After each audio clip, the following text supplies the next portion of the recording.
here's my exciting agenda slide. We'll be doing 6 basic things. First, I'll talk about the Get Event Log Commandlet, just an overview of what that commandlet does and a few of the different ways of using it.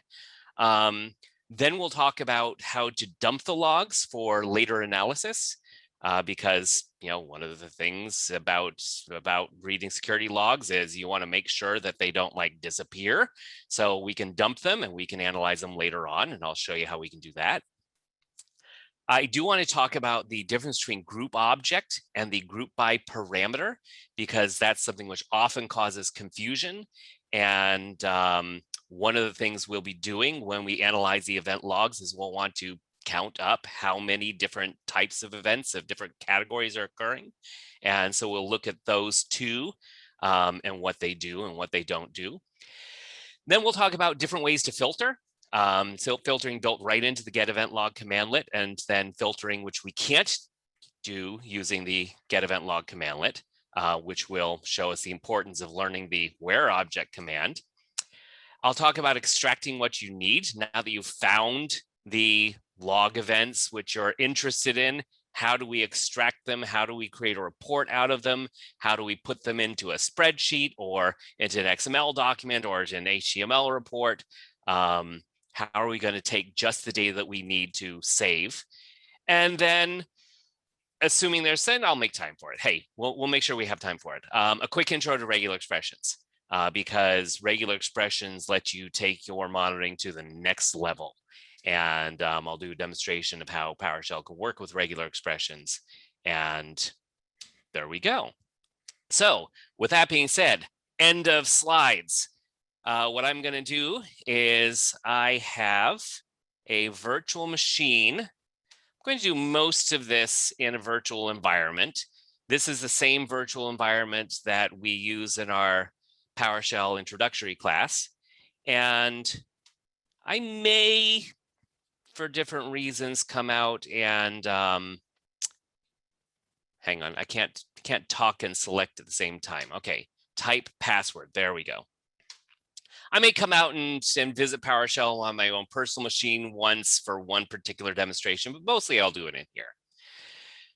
So at the heart of parsing event logs is the Get Event Log Commandlet. Now, what I want to make clear right from the beginning is I am showing you one specific thing, that is reading the Windows event logs using PowerShell. But as I'm doing all these demonstrations, I want you to be thinking that all of these skills could be passed to really anything. Okay, I'm a database person. I could use these same skills, and I do use these same skills in the real world to query a database, a SQL Server database, and find specific things inside a database. I could query Active Directory and find specific items and so on. So we're looking at event logs, but every skill we learn here could be passed to whatever. Pick your log, pick your text log, pick your whatever. It's just a matter of figuring out how to get it. And in this case, we're going to use the Get Event Log. So I am going to open up, both PowerShell, the shell. If you're not familiar with PowerShell, there's kind of two main interfaces which come with PowerShell. First is what I call the shell, which most people call the console, but I think shell sounds better. And that's the interactive, I'm going to type a command and watch something happen shell. And I will just adjust the size here to make it a little easier for you to see. There we go. And so this is where we could go if we just want to do something right now. So for example, the main command is Get Event Log. Okay. And one of the first things you learn about Get Event Log is you might need to ask yourself what logs are actually available to get. So Get Event Log has a list switch. And then we also have a computer name switch, our parameter. And I will get event logs off of the domain controller in this environment. lun-dc1 is the domain controller. So right off the bat, we see, okay, yes, we can get event logs from a remote machine, from a server, from our, let's call this my laptop. It's a client, okay? Let's just say laptop. So lun client 1, this machine I'm working with right now is a laptop. I'm going to get stuff off my server. So if I say get event log dash list dash computer name lun dc1, what I'm going to see is a list. There we go, of the event logs on lun dc1. Pretty straightforward. And you can see the things I'm mostly interested in are the entries, the number of entries, and the name of the log itself. And so this being a security focused class, let's look at the security log. So the first thing that I can do once I see that there is a security log, is I can say get event log. By the way, if you're wondering, how come it seems like he types so slowly until the end of each thing? Well, it's because once you type enough of a command, you can just hit tab and then it will finish typing the rest for you. And magically capitalize it for you. So get event log, and I'm going to say security. And guess what? It will tab complete that for me. And so if I say get event log security, what I see is one line for each entry in the security log. And if I remember right, it said there were about 1,200-ish or so. So that's a lot of stuff, okay? And when you learn PowerShell, one of the first things that you will learn is that there's always more lurking beneath the surface than what it shows you at first.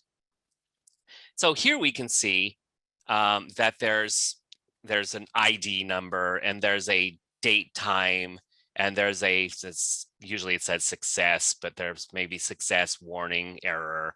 And there's this column which looks like probably it's a source, and then there's a type of log entry, and then it looks like the actual message. Well, let's take a closer look and see what we really have, because this is so big, it's a little bit hard for me to see what we have.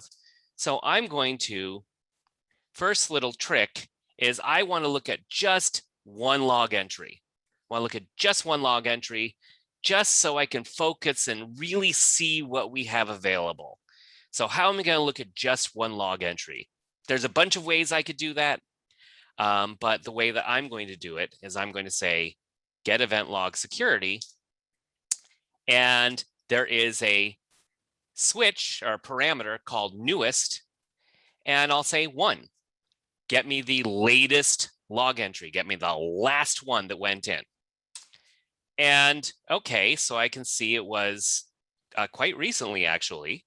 It was probably when I right-clicked and said run as administrator, most likely. But anyway, there it is. And gosh, it would be nice if I could actually read the message and everything. So I'm going to say pipe.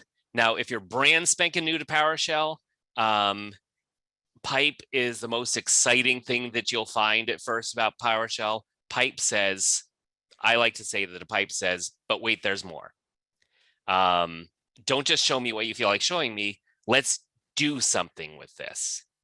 So yeah, get me the first thing in the event log, but I want to do something else with it.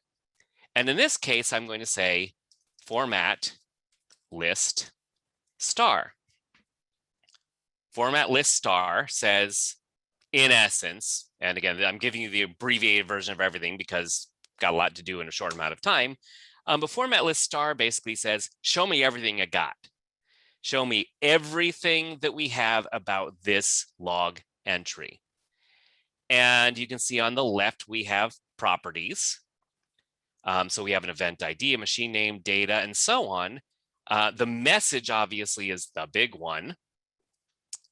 And then we have the source, and we have all this other good stuff.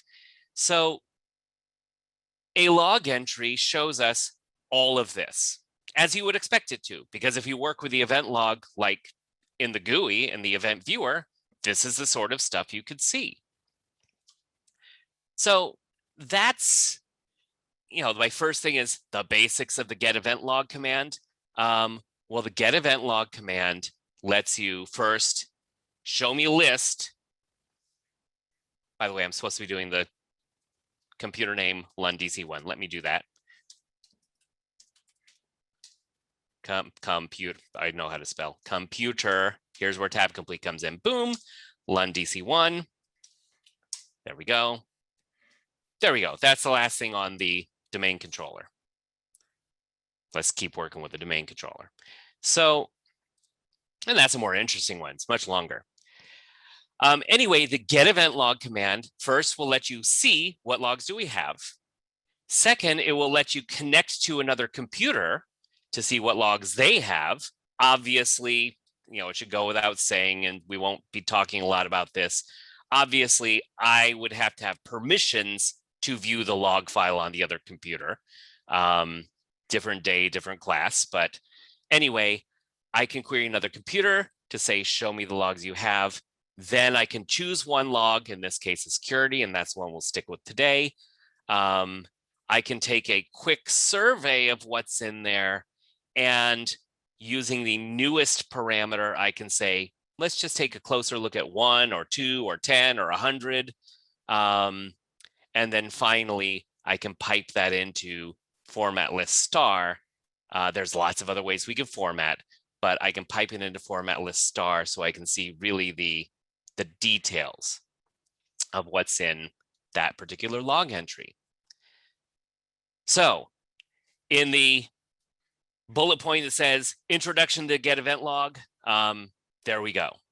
That's the bare bones of the Get Event Log command. So the next thing is, how do we save log entries for analysis later on? Now, I'm going to show you the way that a PowerShell person would do it, okay? I'm going to show you the way a PowerShell person would do it, because there's another way of saving log entries. Like, you may know that you can go to the event log and you can right click on a log and you can say, I want to save this log, and then you can purge it and you can start over and it will save a, what is an EVT file? I forget the extension of the file. Someone may know, but anyway, you can save the whole file just as another file, and that's cool. And that's great. And you might want to do that. And if you're interested in doing that with PowerShell, you can do that. Okay. But I'm going to show you how to save event entries so that PowerShell has an easy time analyzing them later. Okay, so this is not going to save it as an event log file. It's going to save it as an XML file, because PowerShell loves XML files, because XML files can store anything. So let's just say that I want to dump all of the security events that occurred, let's say, in the last 30 days. So I want to do all events that occurred in the last 30 days, and I want to dump it out to a file so it's safely tucked away so that I can analyze it later. Okay, what am I going to do? I just typed CLS, by the way. If you can't see it, I know it's below where I'm broadcasting. CLS stands for clear screen. It lets you, well, clear the screen. So first of all, how do I get the events that occurred on the domain controller in the last 30 days? That's the first question, right? Well, sneak peek to where we're going to talk about filtering. Get Event Log, security, computer name, LUNDC1, has an after parameter. And the after parameter allows me to give it a date and time. Okay, well, that's cool. So I could literally just figure out in my head, okay, let me think, what was 30 days ago? All right, bingo, I got it, and type it in, but I don't want to do that. Besides, at some point in a different class, when we would be able to talk about actually saving code as scripts and stuff, we might want to reuse this, and we might want to find the stuff from the last 30 days anytime. So what we have in PowerShell, and again, this is one of the things you learn this on day one in any PowerShell class. There is a getDate command, and the getDate command returns the last date, the current date and time. And then you'll learn pretty quickly that getDate, parentheses says, hey, let's run this first, has an add days method. A method is something you can do to the results of a command. So there's an add days method. And if I add negative 30 days to the results of running the getDate command, lo and behold, that is exactly 30 days ago. Okay. Wow, time goes by. That's exactly 30 days ago. So what can I do? Well, let's try this. Get event log, security, computer name, LUNDC1, after, and how about if I say, I got some code to execute here. Now here, that PowerShell, like any language, it starts to become a lot of fun with lots and lots of parentheses and braces and stuff. So I kind of have to do with the double parentheses thing and everything. But anyway, so first run getDate, then add days 30, negative 30. And then pass that into this parameter called after. And once I do that, you will see that I have, well, that's fun. Log was cleared while still being, who went and cleared my log? Maybe that's just a blip. Okay, it was just a blip, good. Little aside while this printing this out, when you're teaching for 22 years, you accept the fact that problems happen and that things don't go wrong. When you've only been teaching for 5 years, things like that freak you out. But anyway, so there's a lot of stuff. And I'm going to cancel this. So it's getting what I want. So now the big question is, how do I save it? Now that I've gotten the log entries from the last 30 days, how do I save them so that I can analyze them later? Or you know, maybe we want the last 30 days, but only a particular event, or the last 30 days for a particular source, or the last 30 days, you pick it. There's lots of different filters, and we'll talk about filtering in just a moment. But once I have my command, which returns what I want, in this case, the security events that happened on this machine in the last 30 days, then we type it. We say, but wait, there's more. What do I actually want to do with this? Well, what I actually want to do with this is, I don't want to see it. I want to run a command called export CSV, CLI XML. Export CLI XML. Now, CLI stands for command line interface. XML, most people know XML, and if you don't, I'll show you in a moment. But export CLI XML is a command you use all the time in PowerShell, because basically you're telling PowerShell, I want you to save this stuff to a file in a way where a year from now, if I tell you to read this file, you'll understand what you're looking at. You'll be able to recreate what happened when this file was created. So I'm going to say, let's export it, and I'll put it right on my E drive. I'll call this, what am I doing? Logs.xml, okay? And this will take a moment because there's a lot, and XML is wordy, and probably I should have done the last 10 days. But what the heck, we'll do the last 30 days. And it's running sluggishly. You know what we're going to do? We're going to do we're going to do the last, going to change it. One of the beauties of PowerShell is you can just say, you know what, I changed my mind. I hit Control-C, that quits it. And I'm just going to change this one little thing and it'll run differently. Let's just say the last day. So I'll say just in the last day. Pretend that we're doing 30 days, okay? It'll make you go faster. It'll be a little bit easier. Let's try it again. This would be called a network blip. Okay.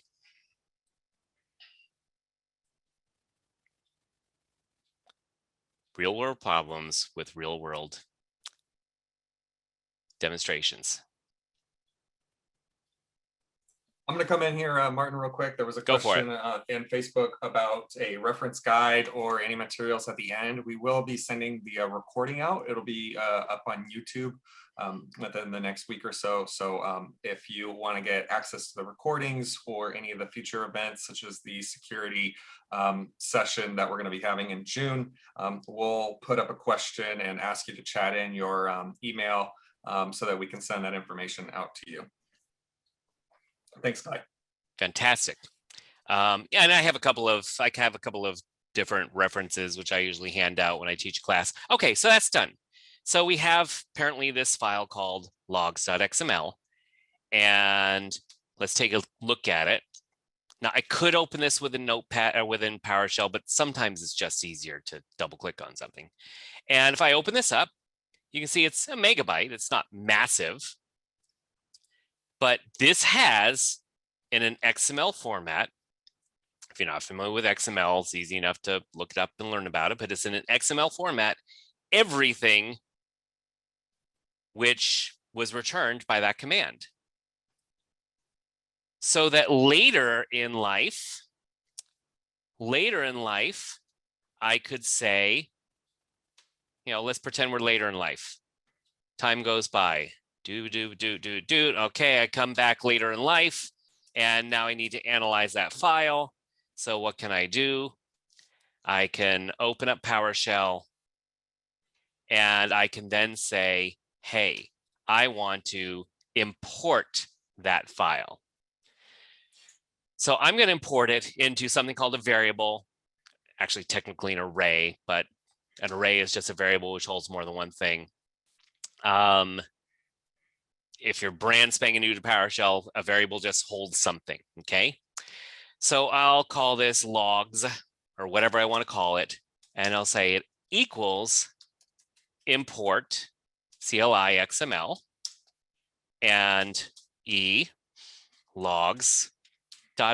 In other words, read this file and load it back up so that we can then work with it. And cha-ching, looks like nothing happened, but watch what happens when I say, show me what's in logs. Exactly what was in there before I exported it. So very, very easy to dump files to look at later on.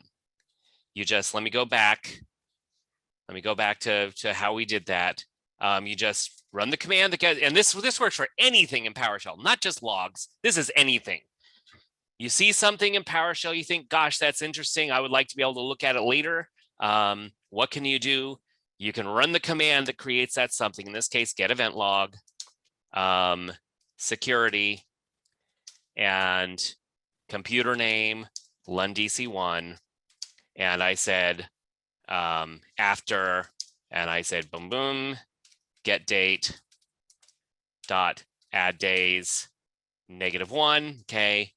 And once you've got that command, whatever the command is, anything, whatever, once you've got that and you look at it and you say, yeah, that's what I want, you can just pipe it and say out file. Sorry, wrong. Different command. Export CLI XML. And you give it a name and boom, there you go. I won't run it again because I already ran it. Question, would you be able to just run import CLI XML without the logs array? Yes. Yes, you would. But if you did that, it's a one-time deal. So if I just run import CLI XML without putting it into an array, it'll show it to me. But then if I want to do something else with it, like filtering, which we'll talk about more in just a bit, or viewing more information or something else, I have to keep running the command again and again and again. So by putting it into a collection, an array, I'm saying, okay, here you go. Here's this thing now in a box.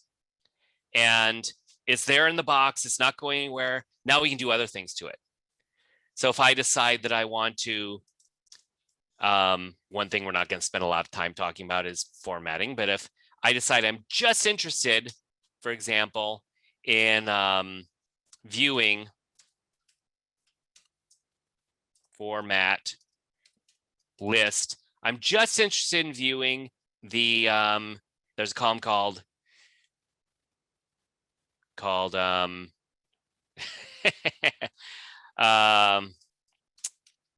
I just lost my train of thought. Write date, write generated. Hang on. Here's where get member comes in. Command called get member, which saves my life all the time. Time written. That's what I'm looking for. So there's a property called time written. So if I just want to see the time written and let's say the message, I can now say, hey, go to that log, go to this collection, which is now in memory, and let's format list time written, show me just the time written, and the, how about the message? Let's take a look at those two properties. And now it'll show me the time written in the message or anything else that I want to do. So yeah, you can just run a command and you can see the results and there you go. But by running a command and putting it into a variable / array, you can then do other things to it. Another example, what if I want to see how many things, how many events happened? Well, there's a very simple property. When I say logs dot, that means I want the property of this array called count. And I have 179 of them. Or later I'll show you filtering, or later I'll show you grouping. So by putting it into an array, I can now do other things with it without having to keep running the command over and over and over again. And that's taxing to PowerShell. It's like if someone said, hey, could you go over there and get me that hammer? And they get you the hammer and you hammer in a nail and then you say, let's put it back again. And then you say, great, can you get me the hammer again? And then you hammer in another, well, that would suck. So what we're going to do is if we're going to use something over and over, we're going to put it into an array or a variable. Yeah, good question. Okay, so that's really as simple as it is, saving stuff for later. You write a command that gets the thing that you want to save for later, and then you export it to an XML file, CLI XML. Okay. So let me just check my bullet points. Group object versus group by. Yes. Group object versus group by. Mostly I use slides just to remind myself of what I'm supposed to do next. Okay. So let's say that I showed you how you can count. So you can see we have 179 log entries, security things that happened today. Let's say, though, that I want to see how many, but I want to see how many, not just how many total, I want to see how many by, let's pick a property. So let's take a look at the logs. And if I scroll up here, we can see we have a source. Well, all of these seem to be the same source, so that wouldn't be any fun. Let's say instance ID. Let's say I want to see how many of each instance ID occurred. I'm kind of doing some analysis and I want to find out which events are happening more frequently than others. Well, for that, we have a command called group object. So I can say, let's take our collection of logs, things in the log file from today. That's what's in here, right? And I'm going to pipe that into a command called group object. Now, group object, I'm going to tell it what I want to group it by. And remember, I want to group it by, which property do I want to group it by? The instance ID property, because the instance ID indicates what the actual message is. Excuse me. So I'll say, take the logs, group object,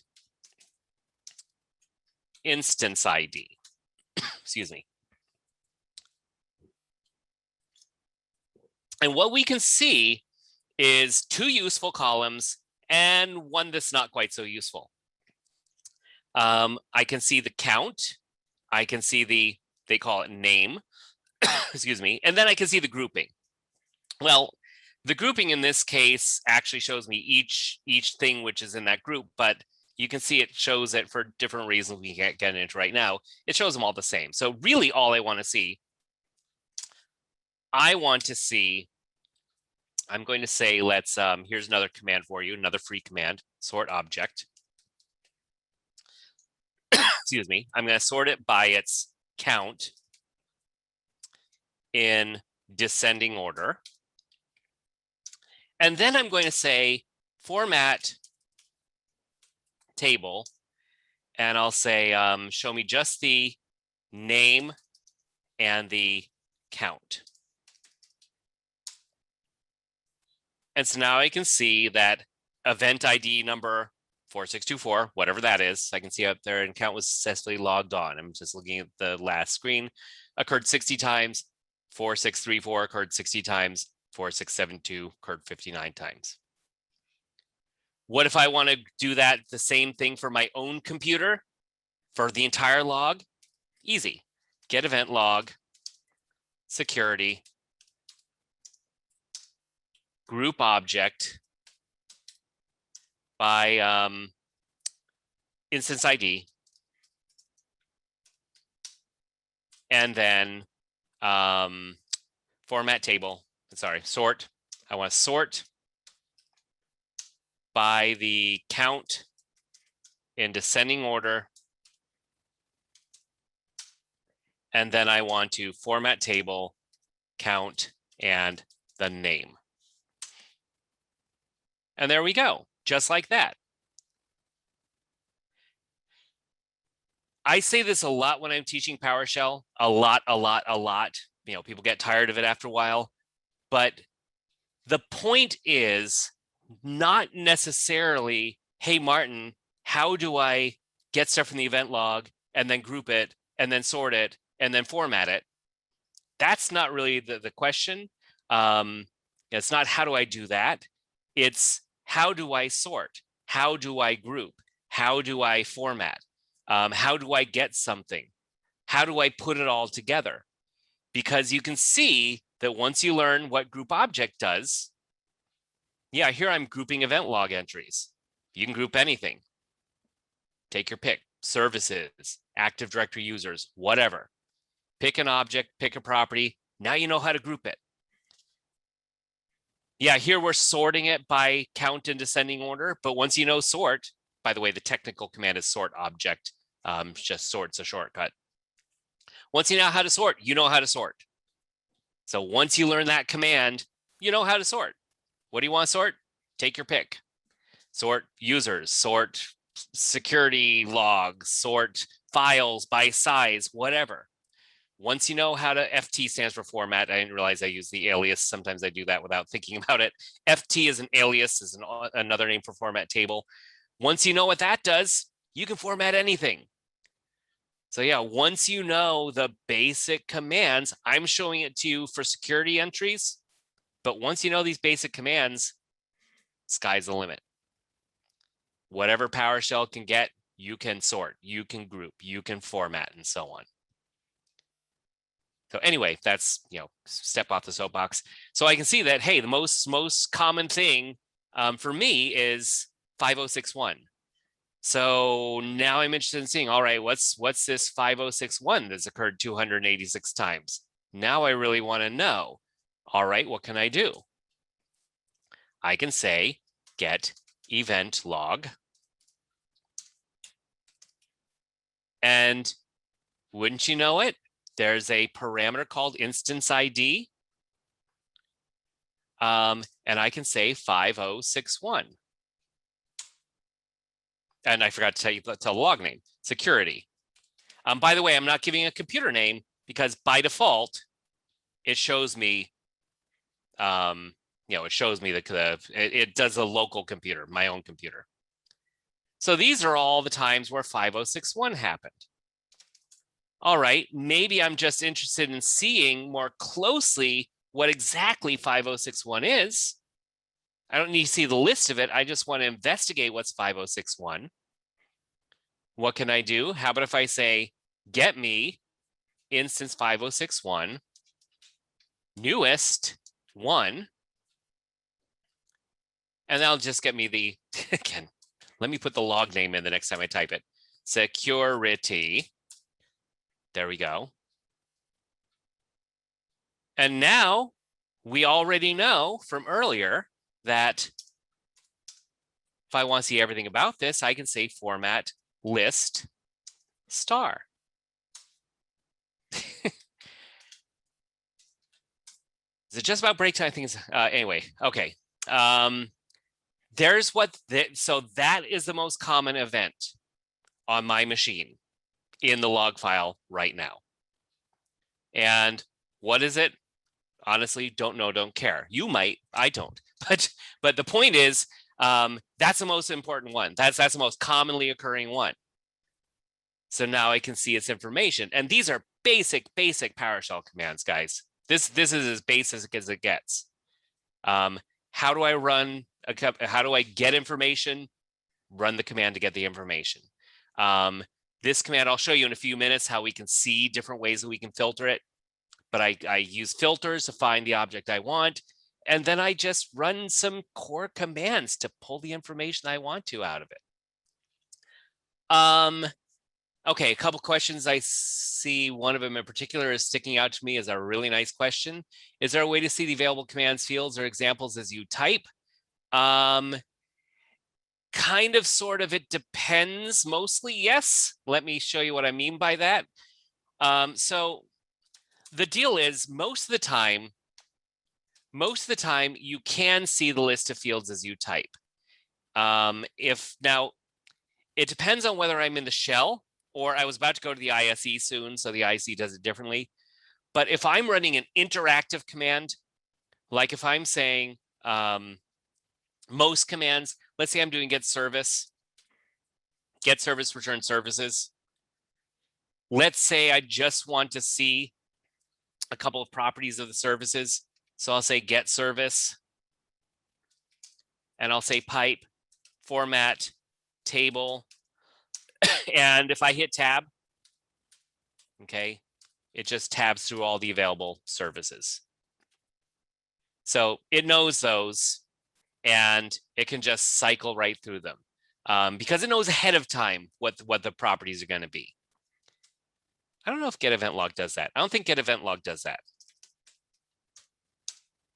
If I do Get-Eventlog security, and I say format table, and I hit tab, oh yeah, it will. Okay, so Get-Eventlog does that too. So if I'm interactively running a command, you can just kind of tab through and you'll see all the properties that you can choose. If we're in the ISE, if you're not familiar with the ISE, it's a scripting environment. It's where you can kind of like go to create reusable scripts. It will actually show me a drop down with all of them. But remember, I put some entries into a variable called logs. And it has all those properties.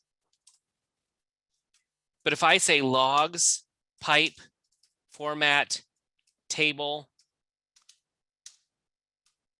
it doesn't cycle through them. Why? Because it doesn't know what's in there until it actually looks. and it's not going to look until I run the command. Does that kind of sort of make sense? So sometimes yes, sometimes no is the answer to the question. Usually yes, is there a way to see available commands and examples as you type. Tab, I like to say always try tab. Always try hitting tab, and chances are it'll work for you. Question is, get member the equivalent to get help? No, good question. Get help is a command that you run to literally get help for a command. And I was going to show you that in a bit, so I might as well show it to you now. If I type get help, get event log, saying give me help for this file.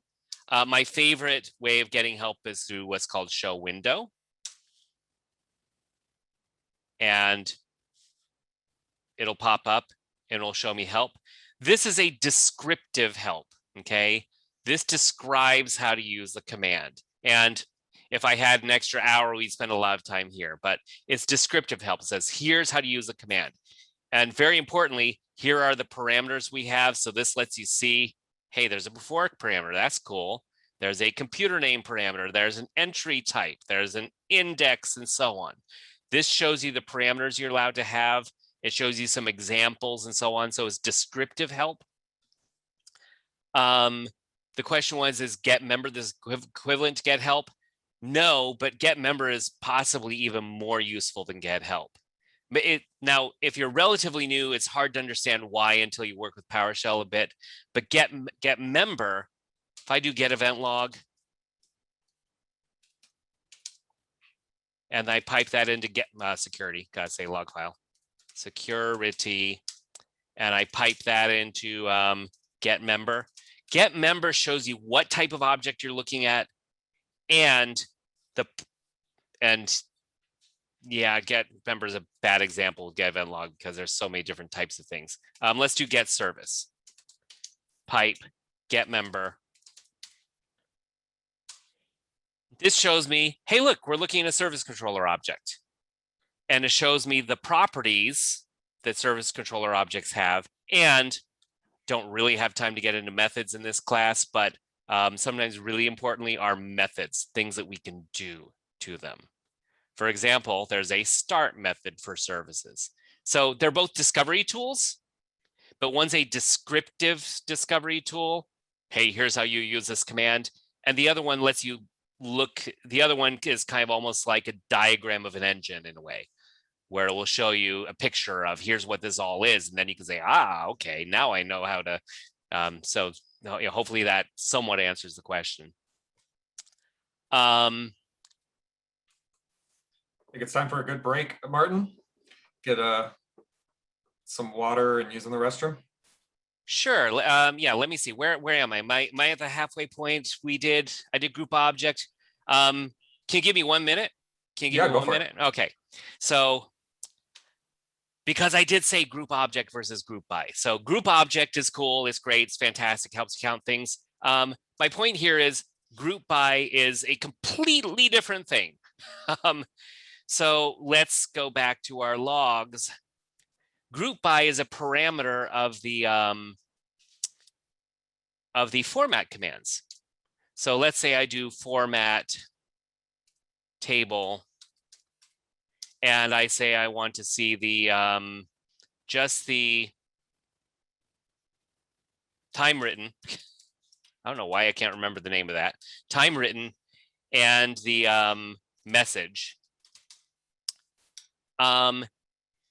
It will show me the time written in the message.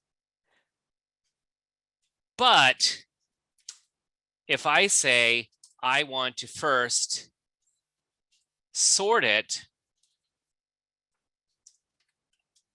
by, let's say, the instance ID, and then format table time written, time generated is almost the same as time written. We'll go with it. And the message, I can say I want to group by the instance ID.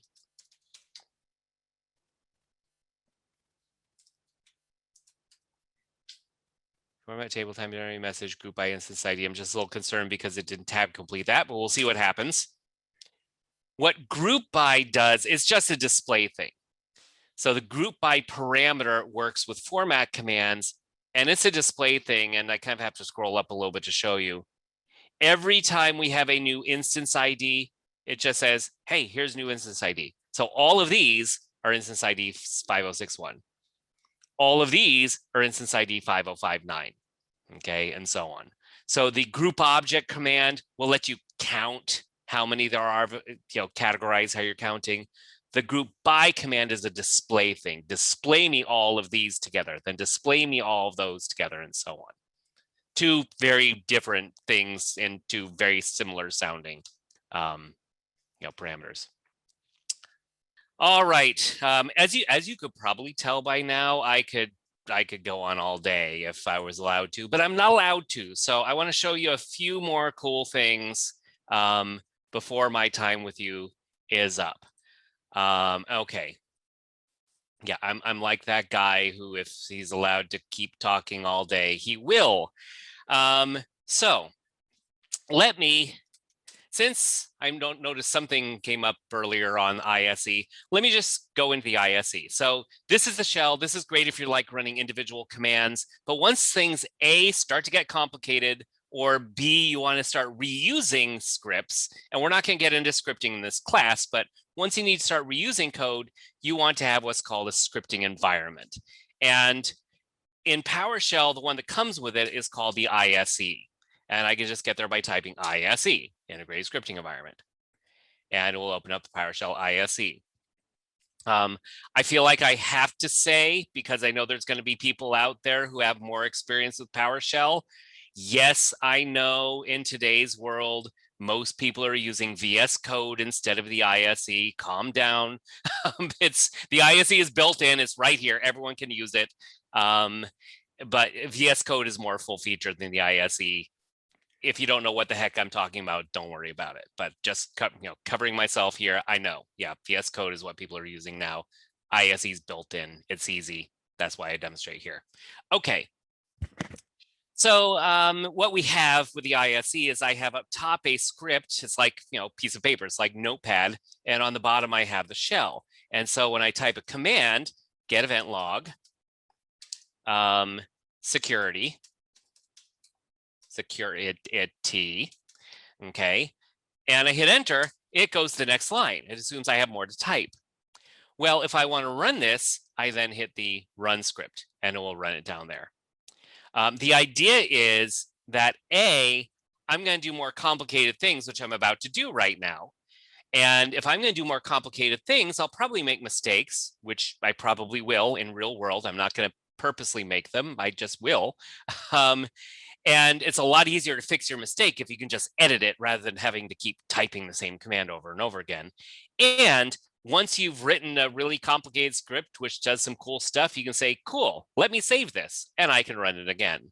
That's a gross oversimplification of the ISE, but it'll work for now, right?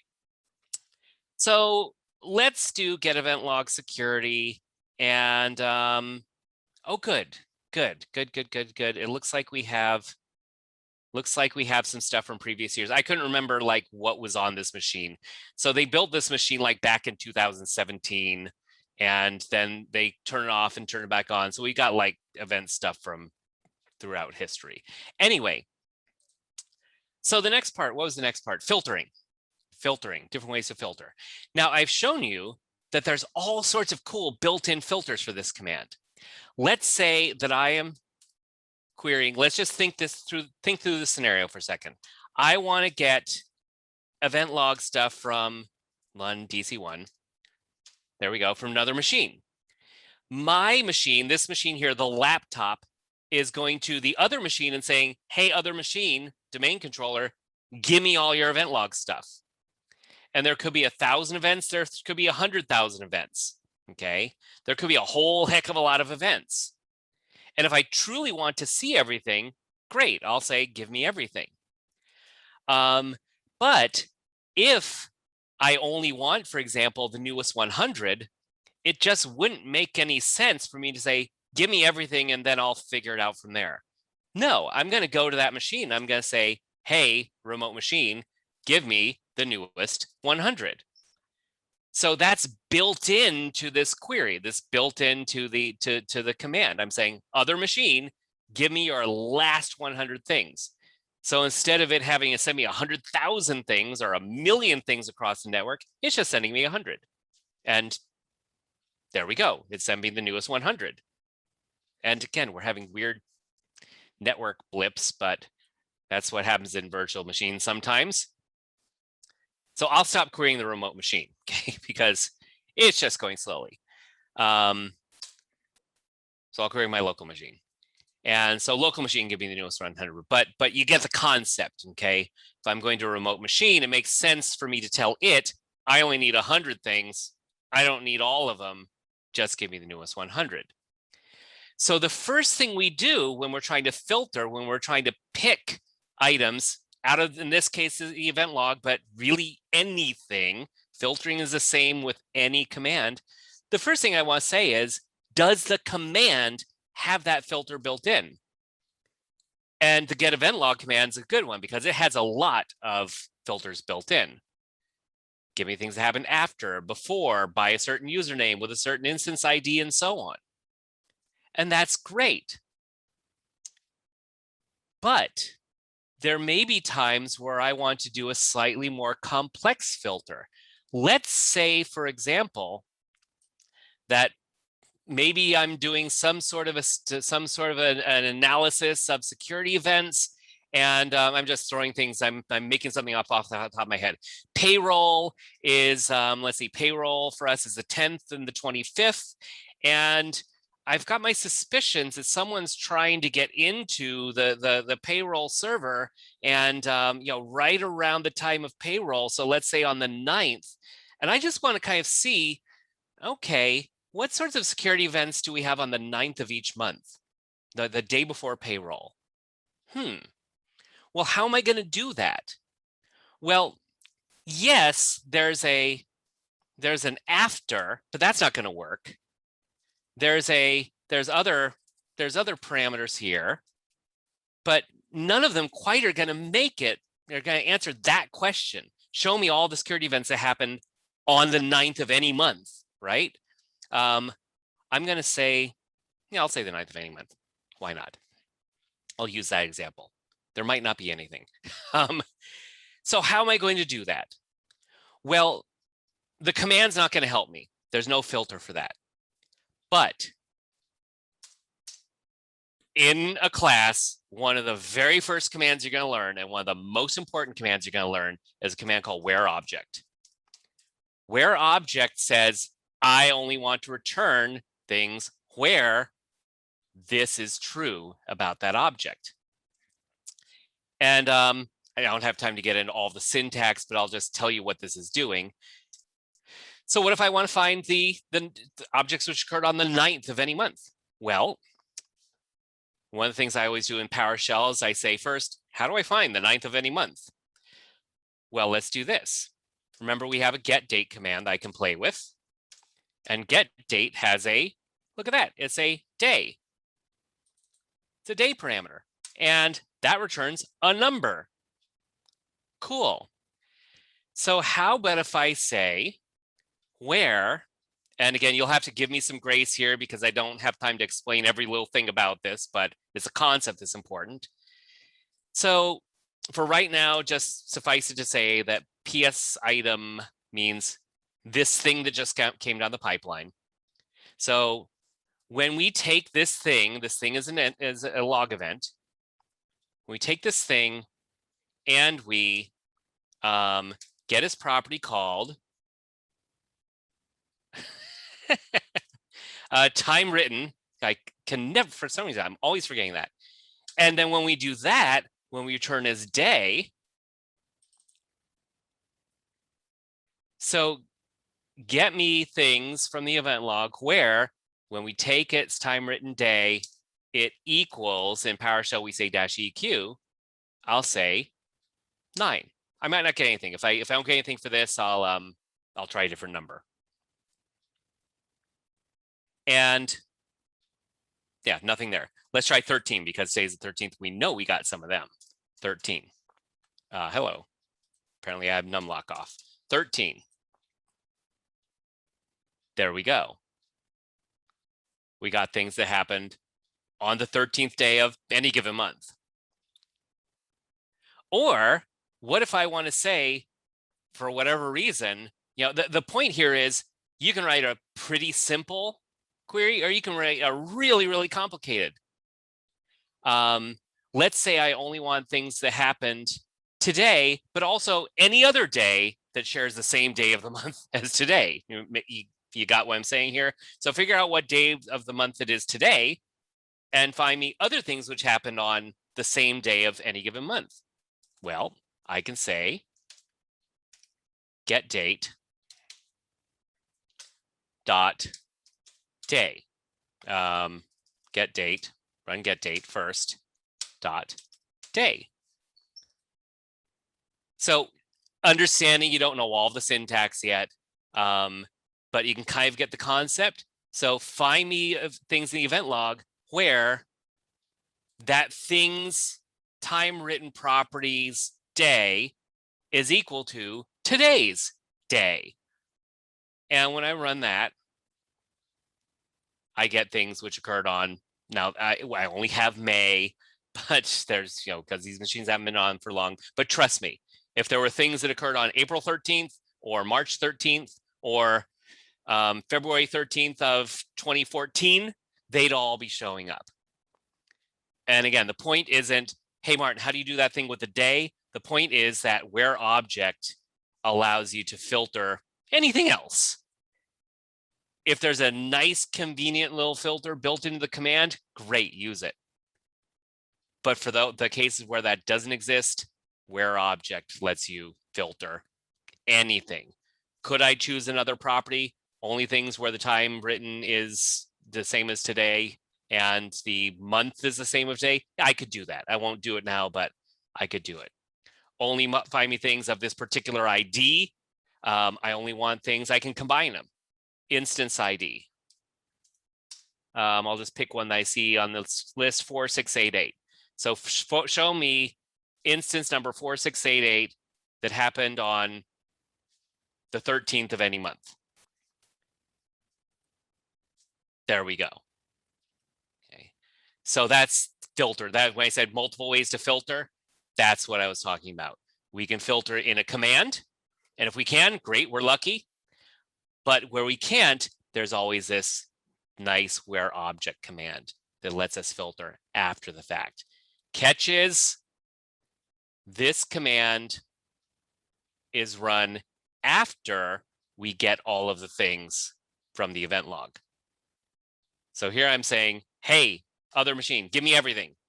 And then I'll sort it out myself because you can't. So it's not going to be as efficient, but we can do it. And that's kind of cool. That is the fastest I've ever demonstrated the where object command in my life. But hey, sometimes you have to do things fast. So yeah, lots of different ways of filtering. And wish I had a couple more hours with you. Extracting what you need. I've kind of shown you that. But let's say, okay, I've got all this. And now I just want to see, let's say, for example, that I want to see in a CSV file, in a spreadsheet, I want to see the time it was written, the entry type, the instance ID, and the message in a CSV file. Well, if I just want to see those on the screen, we know already there's a format command. I could say format table, and what I say, time written. I'm going to put this on new line. Anytime we have a pipe, you can put it on a new line. So I'll say format table, FT is an alias for format table, time written. There we go. And entry type. And I said instance ID and message. Okay. If I just want to see it on the screen, I can use format table. Format table says, I want to see this on the screen generally. And there we go. But if I want to see it somewhere else, like in a spreadsheet, there's another similar command called select object. select object, which is another one of these core commands I talk about, commands you can use for anything. Select object says, here are the properties I want to see, but not on the screen, somewhere else. And then I can pipe this out to, hello, try that again, pipe, there we go. Pipe this out to export CSV. And I'll say I want E and whatever, error 4688, and I'd probably make it more descriptive than that, but .csv. And I'm going to use a parameter called no type information. That just means I don't need PowerShell to tell me what type of object this is. I just want a CSV file so that we can analyze it later. So if I got everything right, and I think I did, there we go. And let's take a look at it. And when I just say open it up, it'll open up in the default application, which will be Excel. And hey, yo, look at that. I have all the things that happened. Oh, there we go. It is in there. It's just, okay. I thought it truncated for a second. It has all the things I said. So just about anyone who ever uses PowerShell knows of the format commands. Okay, it's one of the first things you learn. But sometimes you don't just want to show things on the screen. Sometimes you want to go to a CSV file, or how about another one? How about an HTML file? What if I want to create a web page? There's a convert to HTML, convert to HTML. And I can give it a title if I want to, errors.html. I'm not a web design person. You can add cascading style sheets. You can do all sorts of stuff, different day, different class. And I can say, let's put this out to a file called I'll just call e.html. And there we go. And I'll say, let's open it up. Just to view it. And what do we have? We have an HTML document. Now, funky little thing happens, and I don't really have time to get into it now, but sometimes depending on where you're actually putting it, you can see the message here is a whole lot longer than it was in the CSV file. I realize that as I'm typing this, I'm like, you're opening up a can of worms here, Wuesthoff. But anyway, the message is actually longer, and PowerShell sometimes will adjust automatically to say, oh, we're in an HTML document. We got all sorts of space for this here. So I'll just go ahead and put it out there. I'll give you the full message. Whereas for the CSV file, it just gives you kind of the basic first line of the message. Way more complicated than I can get into right now. But the point is that, hey, I can do that. And the command is called select object. If I had more time, I'd show you that we could change the format of the date time. If I just want to see it spelled out, PowerShell has ways that you can do that. If you just want to see the date but not the time, PowerShell has ways you can do that. Again, different day, different class. So that's kind of a big, broad overview of kind of some of the ways that we can work with this Get Event Log command, this one command that can pull out all sorts of different stuff. And if I had another hour, I would show you creating a script, and I'd show you parameterizing a script. And this would not be a difficult thing, but we could say, all right, let me create a script and let me save the script over here. And then when I think there's been a security breach, I can just run the script and it will automatically go and pull the last 30 days things and create a report for me. Or I could parameterize it and I could say, I'm looking for a specific event ID, and it will automatically go and find all of that event ID, which occurred in the last however many days, and create a report out of it, and so on. Once you create something, it's easy, but not in a 1-hour demonstration, to automate it by creating a script and parameterizing it and so on. It's the beauty of PowerShell. You can just build these blocks. So, whew. Awesome. Thanks, Martin. I got one. You promised me an hour. I've gone past an hour. I didn't show regular expressions. Do we have to quit? Do we have to quit now? If we have to quit, I'll quit. Looks like some people are still here. Do you, as long as everybody still has time? Quick check-in. Facebook, Zoom, let us know if you're still here and you want to know a little bit more. If you got to jump, pulse of the room. It's a little bit more difficult when it's online because you can't just see all the students and yeah, I know, yeah. Now, but before everyone gets excited, this is a really brief scratching the surface of regular expressions. Like, I'm going to show you in about 5 minutes what would take a day to learn. Even in the class where we talk about for an hour, it's scratching the surface, but it's just cool. So I just want to show it to you really quick. Yeah, we got Ryan, Ricky over on Facebook saying, got a few people. Okay. I don't have the slides.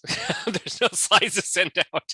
The only slide I had was the one that said the what I covered. Welcome. The agenda. You're welcome. We'll be sending out the recording, Ryan, afterwards. Yeah. So make sure you leave your email and we'll get the recording out to you within the next week or so. It takes a little bit of time to run it through the marketing channels to get up on YouTube, but we'll send the recording out to everyone. Yeah, I'm not a big slide guy unless someone gives them to me. Anyway, okay, so really quick. If you don't know the concept of regular expressions, I highly encourage you, I'm going to go into a web browser just really quickly, highly encourage you to go to a website called regexlib.com. And Regexlib is called a regular expression library, and it is boy, man, the people who hang out at this site, I know I'm geeky, but I would never want to bump into these guys at cocktail parties because they must be the most boring people. But man, do they write regular expressions. And it's not coming up. But anyway, if you're not familiar with the concept of a regular expression, I'm just going to give you a scenario. And I can't do this with the event log because the event logs I have don't have these. But before the class, I didn't. Okay, I erased that. Regex1 is great resource as well. In fact, that might even be a better one for teaching. Regex library is a great repository. If you just need to find a regular expression, it's great. But if you actually need to learn about it, Regex1 is probably a better learning site. You're right. And I'm not a regular expression expert. That's full disclosure. But I can kind of cobble one together if I need to. So let's say that we've got some log files. Like actual log files, like paper log files, like from WebClick, things like that. And you want to go in and you want to find all of the email addresses and you want to extract them and you want to get an email address list for whatever reason. This is security. So I don't know, whatever. You want to get an email list. Okay. How are you going to do that? Well, I don't actually happen to have a log file lying around with emails, but I'm going to create one really quick. You ready for this? Get to see another little trick. So I'm going to say Get Event Log Security, and I'm going to say pipe. I'm going to say format list. FL is for format list, and I'll say time written and message. And then I'm going to say out file big old log dot text. Okay. Big old log dot text. And so I'm going to take everything from my security log and put it out there just because I need something to search. That's the only reason I'm doing this. So I'm putting everything. And if we take a look at big old log dot text, okay, just cut me some slack here. I'm trying to do this on the spur of the moment for all of you. So we got this big, huge file. Pretend it's like, whatever. It's web clicks. It's whatever it is. It's this log file. And sprinkled throughout it are some email addresses. Here, let me put some in. martin@wuesthoff.com is a unique identifier. And I got another one in here, bob@abc.com, because that'd be Bob Barker probably for you old people like me. And let's create another one here, just kind of, we'll put them, sprinkle them out throughout a little bit. Jane at, I don't know, cbs.com. And let's see, one more, I'll put one down here. We'll make it Freddie@queen.com. Okay, so you got this big, huge file, and I mean, this has a lot of stuff, and you need to find all the email addresses in it. And let's just say, for argument's sake, that you just need, for right now, we'll say you just need to extract them and create a list, because pretend you're not in security, pretend you're one of these evil people in sales, and you just want to find the people and then bug them through their email. All right. Yep. Sorry, salespeople. Anyway, so you want to extract emails and then spam people. All right. So we need to find all the emails in here because they're potential targets for our evil spamming. So what are we going to do? My gosh, that's a lot of stuff. How am I going to find the emails? Well, I'm going to save this. What I'm going to do is first, PowerShell has the ability to create regular expressions. Again, brief overview. And so if you're going to be doing regular expressions, you're going to go to some other website to learn how to write them. But in essence, a regular expression is a whole separate language. Like literally, there's a book written by O'Reilly about 400 pages long. I've never read it, called Regular Expressions. It's a big, huge thing. But I can create a simple one. So regular expression lets you create a pattern that says, I'm not looking for this string of characters. I'm looking for these types of characters. And if you're a regular expression person, again, don't mock me. I'm creating a simple one. All right, this is simple. Yes, I know it will find false positives. I'm not a regular expression guy. Just deal with it. So I'm going to say I'm going to create something called email and a variable called, sorry, let me try that again. I'm going to create a regular expression. This little code says I've got a thing which is a regular expression, which I'm going to call email. And it equals, and again, don't mock me on this. This will work for what I need. \W in regular expressions, the backslash is an escape character. It means this is a special type of character. So if I do \W, that means a word character. It means a letter or a number, basically. We'll go with that. Star means any number of them. So if I have any number of word characters, followed by an @ sign, followed by any number of word characters, followed by a dot, followed by yet even more word characters, except in this case, this is as fancy as I get, kids, with regular expressions, between 2 and 4 characters, okay? So we're looking for some characters, followed by an @ followed by some characters, followed by dot, followed by between 2 and 4 characters. This is very simple regular expression, but it'll work for this. Chances are really, really good. That's an email address. So I've got a variable. If you're interested in learning a little bit more about regular expressions, by the way, get help about regular expressions. But honestly, the help that they give you here is really simplistic. Like they don't give a lot of examples. They tell you, okay, here's what this all is. You want to go to a site like Regex1 or Regexlib or what have you. Anyway, I've got this thing called a regular expression.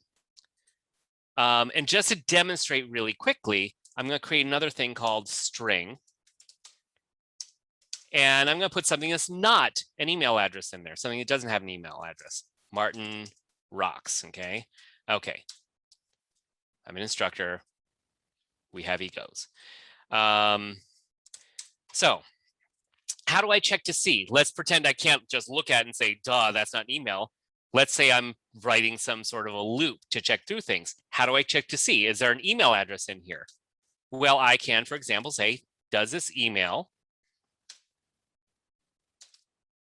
match the string? And what comes back from that is False. No. Technically, what match says is find me the match in that string. So if I say Martin Rocks and his email is wuesthoff@nhlearninggroup.com. I don't know if anyone else finds having double G's in your email address as complicated as I do, but anyway, I find that hard to type. Now, is there a match in that string?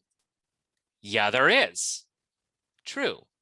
And I can even say, hey, return to me the value of that match. And it extracts the email from that string. Pretty cool. That's great if you have a string that you want to search and find out if it's an email. But what if you have an entire file? Well, there's this nifty little command. This is what I'm going to leave you with, something to pique your interest. Nifty little command called, isn't it funny when you get select string, like search string, select string, called select string. And select string lets you give it a pattern. Pattern is a regular expression. What pattern do I want to give it? My email pattern. What path do I want to search? Where did I put that, on my E drive? I think I put it on my E drive, right? Guess we'll find out soon. Hello. Come back here. E:\\. And I'm going to say, let's pretend I have a lot of logs and I just want to check them all. I'm going to say star.text. So check every text file in here. And by itself, it's going to do something pretty amazing. It's going to say, okay, oh, apparently because I know a lot of the logs actually have emails in them. That's intriguing. Forgot about that some entries actually do have email addresses in them. But among all those, we have, okay, here's Bob at ABC, Martin at Wuesthoff, and so on. All right, cool. That's great for showing me where they are, but what if I just want the emails? Well, again, our friend format list star comes to the rescue, and we can see that this command returns objects, and there's a property called matches. Okay, so what I can do next is I can say I want to select, and I'm going to use something called expand property, and I'll say matches. And what that's going to do is that's going to give me just the matches, but the matches themselves have properties. So this gets a little bit clunky, but it's easy. It's easy enough. I'll say select, after we do that, select, and I'll say expand property value. So after you get me the matches, get me the values. And that's good. We got a lot of duplicates in there. What if I just want a listing of everybody who I can spam? Well, I'll just say unique. And again, the point isn't how do you do this one particular thing. The point is all you need to know is the select object. This is really the select object command and how to work it. And you can use it for anything. And now I have a unique listing. And now what can I do? Because this is PowerShell, and PowerShell is all about putting pieces together. I can say, let's create an out file, E:\\spam targets .text, okay? And now I can search through all of these log files. Doesn't matter if it's 1 or 1,000,000. And ultimately, at the end of the day, what I'll have is I will have extracted all of the unique email addresses and